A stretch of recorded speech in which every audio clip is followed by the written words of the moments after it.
Peggy 18.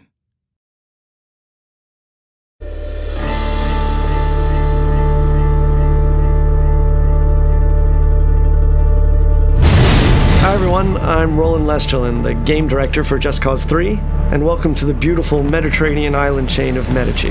As Rico Rodriguez, you'll explore all 400 square miles of this vast open world. But right now, let's just jump straight into free fall towards the town of Alba. At Avalanche Studios, we love building huge sandbox worlds, and everything you see here on the screen you can travel to. The hills, the mountains, the beaches, you name it, what you see, you can go straight to it. The story behind Medici is that it's being held under the brutal control of the dictator General Di Ravello.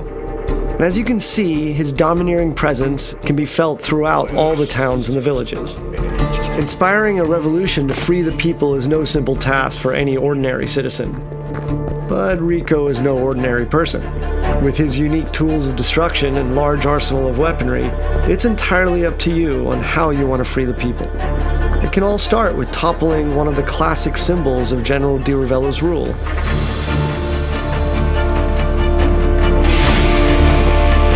Here we'll see Rico using the physics of the world, and his new multi-tethers, to force Di Ravello's statue into inflicting damage upon itself.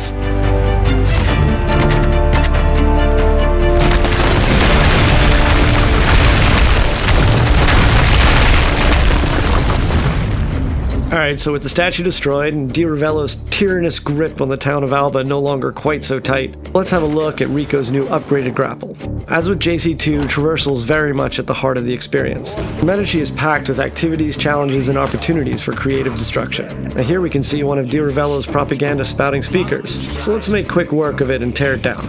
Using his tethers, Rico is able to rip chaos objects like this from their supports. And as you destroy these pieces of propaganda, you further weaken Di Ravello's influence over the area.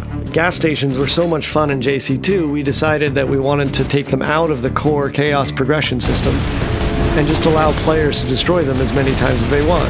And our physics play to our favor as a chain reaction kicks off and the whole place goes up.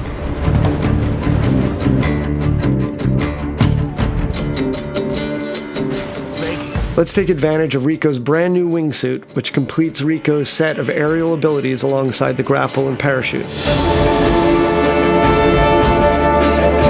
As you can see here, the sense of speed with the wingsuit deployed is unparalleled, and with the right terrain we can cover huge distances very quickly.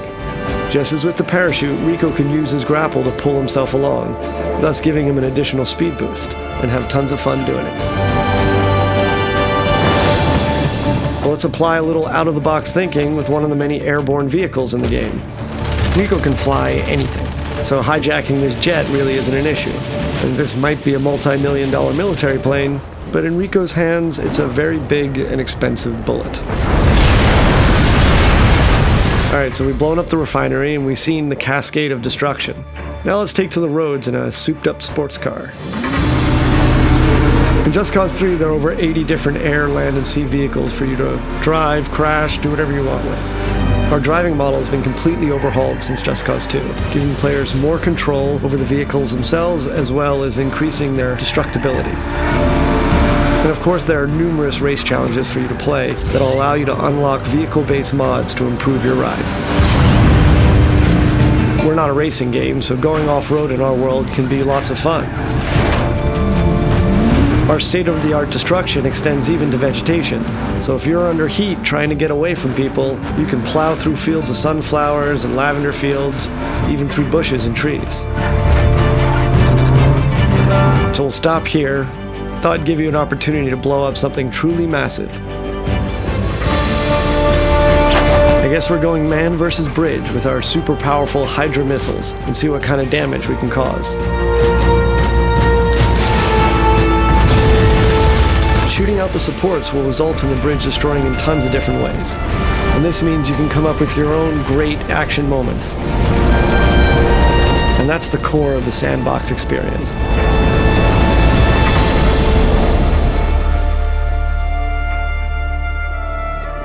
With the bridge out of commission, Rico can focus on the next objective. And to make that a little easier, we've instituted a new Rebel drop system. The Rebel Drop system allows Rico to order weapons and vehicles at a moment's notice via airdrop. This beautiful and peaceful flight offers us another opportunity to show off a new feature, and that's our new stunting system. So we moved away from the specific authored points on vehicles from JC2 and allowed the player total freedom on top. So if you jump out onto the plane, you can actually walk around the plane wings themselves. And of course, the plane itself can be used as a means of destruction. Maybe we should get off the plane first. Let's swap out wings for wheels and take a motorbike for the remainder of our journey. And while it's nice to weave along Medici's roads with the wind in our face, it is inevitable that Di Ravello's men will catch up. We can do combat directly from the bike, and eventually defeating Di Ravello's military. And here we are at another of the General's huge military facilities.